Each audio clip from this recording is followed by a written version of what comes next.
Professor अकरम नासिर। पंजाबी गज़ल दे दो शेर। शक दे ज़हर ने सारा जुस्सा नीला कर छड्या है। शक दे ज़हर ने सारा जुस्सा नीला कर छड्या है। इक्को कौम सी वक्खो वक्ख कबीला कर छड्या है।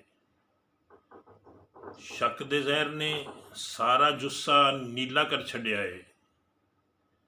इक्को कौम सी वक्खो वक्ख कबीला कर छड्या है।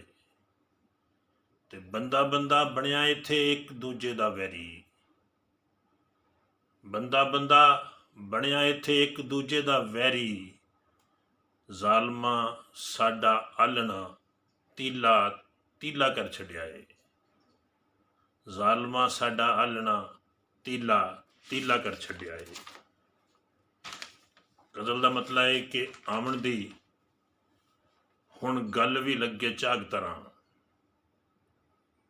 आवन दी हुण गल भी लगे झाग तरह। धोखे दिते तू ही बथेरे काग तरह। आवन दी हुण गल भी लगे झाग तरह। धोखे दिते तू ही बथेरे काग तरह।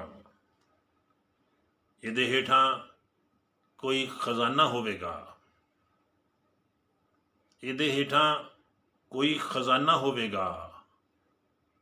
वण दे उत्तों शूकर आवे नाग तरह। इहदे हेठां कोई खजाना होवेगा। वण दे उत्तों शूकर आवे नाग तरह।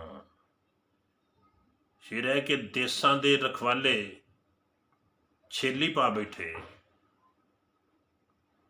देसां दे रखवाले छेली पा बैठे। सिर लथदे ने जिसम कमादों आग तरह। देसां दे रखवाले छेली पा बैठे।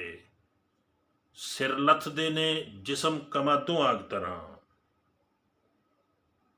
साडा दों दा प्यार सी चिट्टा दुध वर्गा। साडा दों दा प्यार सी चिट्टा दुध वर्गा।